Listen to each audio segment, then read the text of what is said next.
ជម្រាបសួរនិងសួស្តីបងប្អូនថ្នាក់ទី10ថ្ងៃនេះយើងមកបូក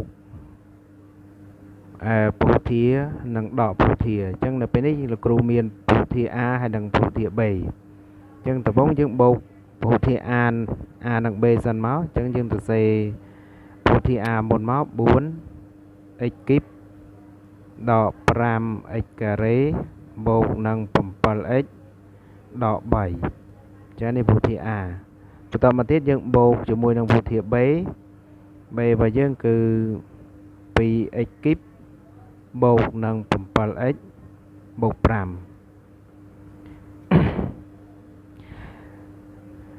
បន្តមកយើងចាប់ផ្ដើមកន្លែងនេះគឺយើងលុបវងកញ្ចក់ដល់ពេលលុបវងកញ្ចក់យើងអាចមើលនៅពីមុខវងកញ្ចក់នេះបើសិនជាវាមានសញ្ញាបូកអញ្ចឹងយើងលុបវងកញ្ចក់ធម្មតាមកអញ្ចឹងយើងបាន 4x ទៅគុណ3ដក 5x ការ៉េបូក 7x ដក 3ចឹងអាខាងនេះដូចគ្នាដែរបើសិនជាវាមានសញ្ញាបូកចឹងយើងលុបវងកញ្ចក់ធម្មតាមកចឹងបូក 2x គីបបូក 7x បូកនឹង5ចឹងស្មើតមកទៀតដើម្បីបូកពហុធានិងពហុធាយើងត្រូវបូកតែឯកធាតុណាដែលដូចគ្នាអញ្ចឹងដូចអីគេ 4x គីបនឹងនេះនឹង 2x គីបអញ្ចឹងយើងអាចបូកគ្នាបាន 2x គីបអីទៀតដក 5x ការ៉េមើលទៅមានដក 5 មានពួកដែលមាន x ការ៉េទៀតទេបើអត់មានទេអញ្ចឹងយើងទុកវាម្ដុំអញ្ចឹងទៅបន្តមកទៀតយើងមានបូក 7x តួណាដែលមាន x អញ្ចឹងតួដែលមាន x គឺ 7x ដូចគ្នា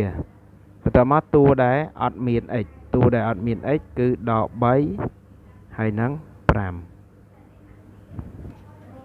ចឹងស្មើតទៀតមកចឹងយើងយក 4x គីបបូកនឹង 2x គីបចឹងវាស្មើនឹង 6x គីប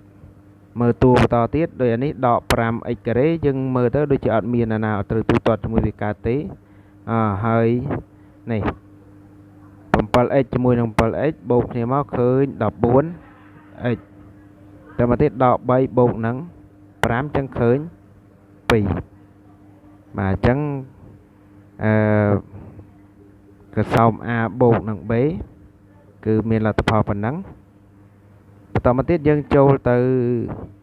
រក A ដក B អញ្ចឹងស្មើបាទយើងមើលទៅយើងសរសេរ A ចូលមកសិនមកអញ្ចឹង 4x គីបដក 5x ការ៉េបូកនឹង 7x ដក 3តមកដកនឹងកសោម B អញ្ចឹង 2x គីបបូក 7x បាទបូកនឹង 5អញ្ចឹងស្មើអញ្ចឹងដំបូងគឺយើងត្រូវតែលុបវងកញ្ចក់នេះអញ្ចឹងដើម្បីដោះវងកញ្ចក់យើងមើលពីមុខនេះបើសញ្ញាបូកយើងលុបវងកញ្ចក់ធម្មតាអញ្ចឹង 4x គីបដក 5x ការ៉េបូកនឹង 7x ដកនឹង 3បន្តមកទៀតយើងចាប់ផ្ដើមគុណអាសញ្ញាដកនេះចូលគុណចូលមកបានអីដកគុណនឹងបូក 2x គីបអញ្ចឹងបានដក 2x គីបបាទនេះដក1ណាដក1គុណជាមួយនឹង 7x អញ្ចឹងមានន័យថាដក 7x បន្តមកទៀតដកនេះគុណជាមួយនឹង 5អញ្ចឹងវាឃើញដក 5បាទបន្តមកយើងចាប់ផ្ដើមបូកឯកធាតុដូចគ្នាអញ្ចឹងឯកធាតុដូចគ្នានេះកន្លែងនេះយើងបាច់ចាំសេចិត្តគ្នាក៏បានដែរយើងអាចបូកពីចម្ងាយអញ្ចឹងទៅចានេះ4ដក 2ចេញមកសល់ 2អញ្ចឹង 2x គីប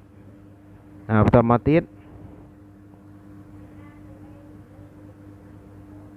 អានេះតួដែលមាន x ការ៉េអញ្ចឹងតួដែលមាន x ការ៉េគឺដក 5x ការ៉េអញ្ចឹងមកអានោះអត់មានអីដកដាក់មកវិញចាដោយសារតែ 7x 1បូក 7x 1ដក 7x អាហ្នឹងអស់ហើយកន្លែងហ្នឹងបាទហ្នឹងអស់ហើយបាទចាខ្ញុំឆូតចេះវិញណាបាទអញ្ចឹងបន្តមកទៀតដក 3ហើយនឹងដក 5គឺដក 8បាទនេះជាលទ្ធផលកន្សោម A ដកនឹង 3អូខេអញ្ចឹងអរគុណច្រើនសម្រាប់ការតាមដាន